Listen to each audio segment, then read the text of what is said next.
resentment was growing among Britain's American colonists, who, having fought for the mother country throughout the 7 Years' War, were now barred from expanding into newly acquired territories.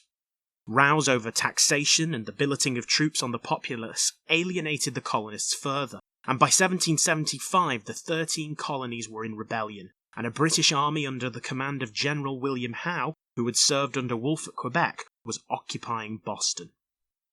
On the 17th of June, the British in Boston awoke to discover a formidable earthwork fortification dug by the rebels during the night on the high ground of the Charlestown Peninsula on the opposite side of Boston Harbour. If cannon were moved into the redoubt, they would be able to bombard both Boston and the fleet in the harbour.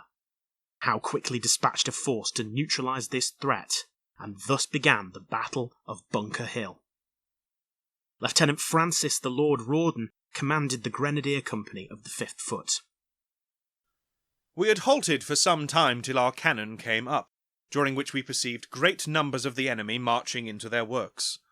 Our cannon fired upon the entrenchments for the time, but it was so strong that our balls had no effect upon it, and their men kept so close behind it that they were in no danger.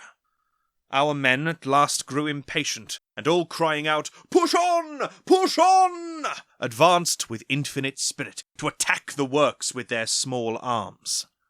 As soon as the rebels saw this, they rose up, and poured in so heavy a fire upon us that the oldest officers say they never saw a sharper action. They kept up this fire till we were within 10 yards of them. Nay, they even knocked down my captain close behind me, after we got into the ditch of the entrenchment. Nothing, however, could long resist the courage of our men. The rebels were obliged to abandon the post, but continued a running fight from one fence or wall to another, till we entirely drove them off the peninsula of Charlestown. Our loss is very great. There are above 60 officers killed and wounded, and men in proportion. The rebels had above 90 killed on the spot, besides wounded and prisoners. General Putnam, who commanded them, and is a very brave fellow, was shot through the thigh, but got off.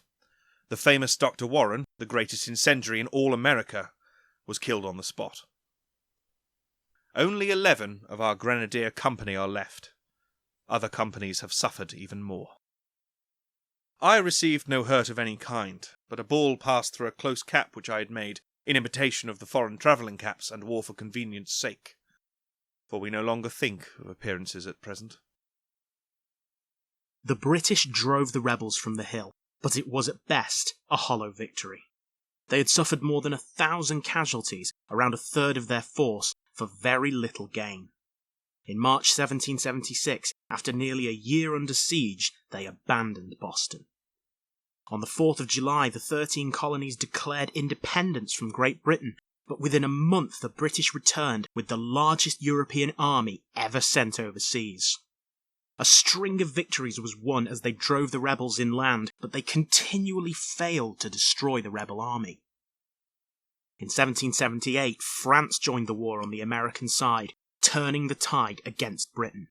Spain joined the following year, and by 1781 the British found themselves outfought and overstretched.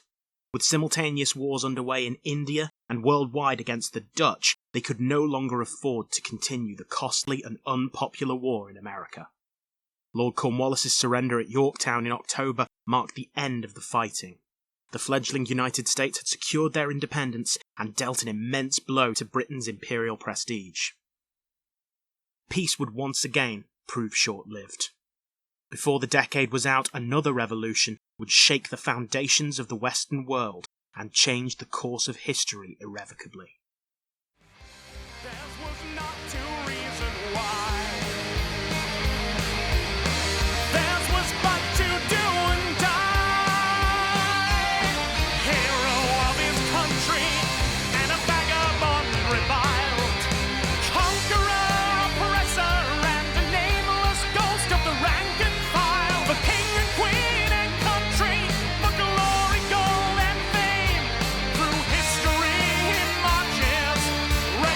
Is his name.